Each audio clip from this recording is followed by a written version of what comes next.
নমস্কার, আমি পরাগ বলছি। আজ ৯ই ফেব্রুয়ারি ২০২৫ সাল। ঠিক ৬ মাস পূর্ণ হলো।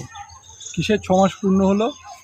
আমাদের সকলের বোন, আমাদের সকলের নয়নের মণি ধরতে পারেন এক ডাক্তার, তাকে আপনারা অভয়া নামে চেনেন, আমি তাকে তিলোত্তমা বলি। তিলোত্তমা খুন এবং ধর্ষণ হয়েছেন ঠিক ৬ মাস আগে, ৯ই আগস্ট ২০২৪-এ।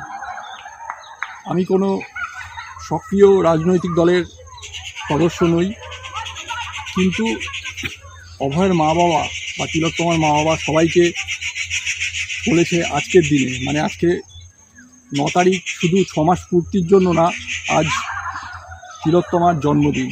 তিলোত্তমার ৯ই ফেব্রুয়ারি জন্মগ্রহণ করেছিলেন, তাই জন্য ফুল গাছ পুঁততে। আমি কলকাতা থেকে অনেক দূরে আছি, ওড়িশায় আছি, ওড়িশার বালাসোরে আছি কর্মসূত্রে, একটি বিশেষ কর্ম নিয়ে। তাই আমি আমার যে সারথি, আমার প্রিয় ভাই কাম, যিনি আমার গাড়ি চালান, জলধর আছে, আমরা একটি গাছ রোপণ করছি, ফুল গাছ। এটি এখানকারই গাছ।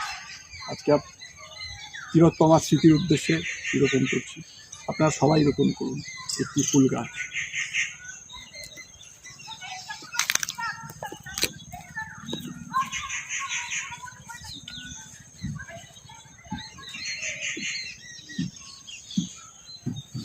নমস্কার সবাইকে।